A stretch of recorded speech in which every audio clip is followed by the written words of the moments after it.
Hello， 上一集咧同大家分享過啦，兒童喺輻射期間咧在家嘅護理重點啦。今日咧我想同大家分享下咧我屋企嘅個人真實嘅經驗。咁話說咧，我仔喺5歲嘅時候咧，曾經有一次肚屙得好犀利，成朝都一直咧屙水樣便，咁係根本冇辦法着得翻條褲啊！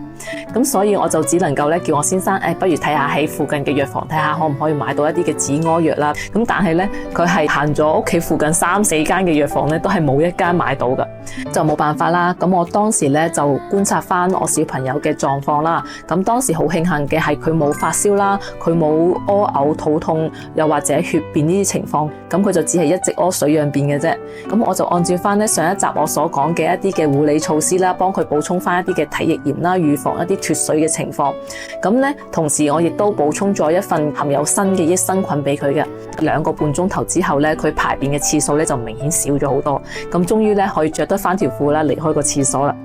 但係因為咧佢都屙咗成朝啦，個人都比較攰啊，完全冇晒胃口。咁我當時咧就沖咗杯高蛋白嘅營養代餐俾佢啦。咁我點解要沖呢杯高蛋白嘅營養代餐呢？就正如好似我上一集所講啦，去修復翻腸道嘅健康啦，我哋需要補充翻啲嘅容易消化嘅蛋白質嘅食物啦。咁我當時最快捷、最方便，亦都係最全面去幫佢補充嘅就係沖呢包營養代餐啦。咁嗰份代餐裏面咧，除咗含有充足嘅蛋白質之外咧，亦都含有適量嘅糖分喺度啦，去幫佢補充翻佢身體嘅能量啦。同時咧，亦都可以補充咗咧輻射期間咧所流失咗嘅一啲嘅礦物元素，好似鉀啊、鈉啊、鎂啊呢啲咁樣。咁嗰陣時咧，佢就飲咗一杯之後就去瞓覺啦。咁瞓到咧晏晝，我就再俾佢再補充一份含有鋅嘅益生菌啦。咁補充完之後咧，佢仲可以如常咁同哥哥一齊咧出門口踩單車添。咁到咗咧嗰晚嘅夜晚啦，其實佢又再屙多一次嘅，嗰次咧都係水樣便嚟嘅，但係咧已經係好明顯嘅好轉，就係佢成個晏晝都只係屙咗1次咁多啫。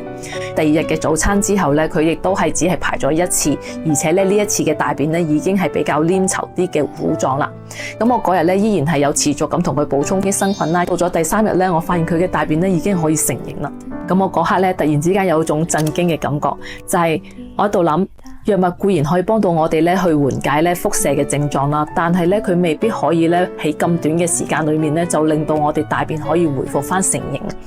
咁我嗰陣時亦都有少少嘅慶幸啦，就係好彩買唔到藥物，如果唔係咧我都冇辦法去見證到咧原來幫我哋身體補充咗合適嘅營養之後咧，對我哋嘅腸道嘅修復能力咧有個咁大嘅作用。咁我相信咧，好多人都會覺得啦，喺身體出現健康問題嘅時候咧，藥物係唯一一個可以解決嘅出路啦。但係咧，我想同大家講，藥物咧固然係喺我哋身體健康咧喺緊急情況底下嘅一個重要保障啦。但係咧，營養嘅補充咧，先至係真正去喚醒我哋自我嘅修復能力嘅基礎喎。咁兩者咧，從來都係不分輕重噶。而我想通過今次嘅經驗分享咧，希望家長去學識科學去觀察，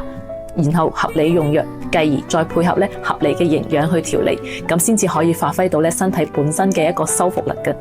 咁最後咧，我想提醒翻大家，呢一個咧只係我個人嘅經驗分享，唔代表咧呢一套嘅方法適合所有嘅小朋友同所有嘅輻射症狀嘅，更加唔代表咧小朋友唔舒服就唔使睇醫生啊。No， 咁家長咧盡量要去學識咧點樣去分辨咧身體嘅一啲嘅危急信號啦，千祈唔好憑住自己嘅個人經驗啦而去自行處理嘅。想要了解更多咧有關輻射症狀嘅一啲知識咧，可以睇翻我上一條片。不過咧，我知好多家長咧都有共同嘅一個疑問，就係我都有俾小朋友食益生菌啦，但係點解我都唔見有咁明顯嘅效果嘅？其實咧重點唔係你有冇食，而係你食得啱唔啱噶。因為咧市面上嘅益生菌咧五花八門啦，唔同嘅菌株、唔同嘅劑量、活性嘅差異又咁大，所以咧並唔係寫住益生菌3個字咧就係有效嘅。咁下一條片咧，我會同大家講解一下益生菌嘅選購重點。想要了解更多咧有關腸道健康嘅知識咧，就記得 follow 我啦。下條片見，拜。